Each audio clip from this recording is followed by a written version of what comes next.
د پاکستان تر ټولو مخکښ لوبغاړی په 2019 نړیوال جام کې بابر اعظم وایي چې افغانستان په خلاف ما تېروتنه کړې ده، که نه افغانان نشي کولی چې ما آوټ کړي او دومره جرأت نه لري. د پښتون ون ټلویزیون ټولو قدرمنو لیدونکو السلام علیکم، وخت مو پخیر. ملګرو که چیرې غواړئ چې د کرکټ له هرې تازه پیښې څخه خبر شئ، زموږ چینل سبسکرایب کړئ او خوا کې ورسره د بیل نشان ووهئ تر څو زموږ هره نوې ویډیو تر تاسو در ورسیږي. بابر اعظم چې د پاکستان ون ډاون توپ وهونکی ده، په نړیوال جام کې له لاسته راوړنو ډکې لوبې وکړې، خو د ده د توپ وهنې جادو د افغانستان خلاف ونه چلېده او په 45 منډو باندې کلین بولډ شو.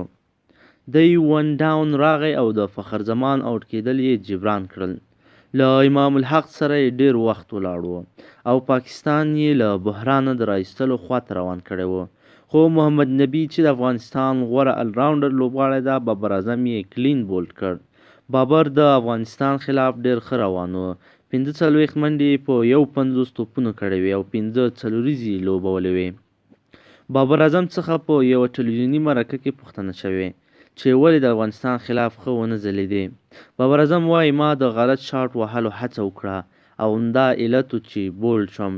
بابر د افغانستان خلاف د محمد نبي ساخیل په لاین توپ په لیګ سټم د پول سویپ شاټ وهلو هڅه وکړه، خو توپ ترې مس شو. لیګ سټم ویکټ په توپ ولګېده او رخصت شو.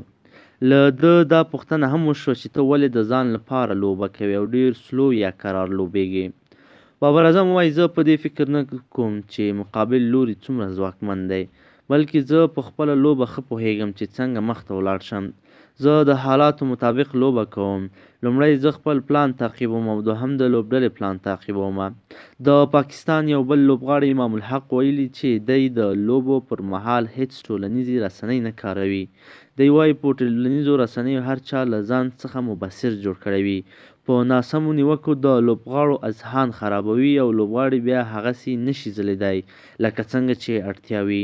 دی وایي د پاکستان لوبډلمشر د هندوستان خلاف لوبه کې د ټولنیزو رسنیو تر برید لاندې راغلی و. هغه زیاتوي هیڅ پاکستانی نه غواړي چې زموږ څخه هندوستان لوبه وګټي او کله چې په ټولنیزه رسنۍ منفي خبرې ډېرې شي بیا نو موږ تر فشار لاندې راځو. امام الحق ویلي خلک کولی شي له ماتو وروسته پر موږ سالم انتقاد وکړي، خو دوی زموږ شخصي ژوند پسې خبرې کوي او دا خبرې ډېرې ځورونکې دي. بابر اعظم بیا وایي ما غوښتل چې د افغانستان خلاف ودرېږم او لوبه په ذمهوارۍ سره مخته یوسم، خو داسې ونه شول او ارمانجن رخصت شوم. بابر اعظم په تمریناتي لوبه کې د افغانستان خلاف سلیزه وهلې وه او هلته یې هم پاکستان له ستونزو راویستلی و. ملګرو دا د بابر اعظم خبرې وې.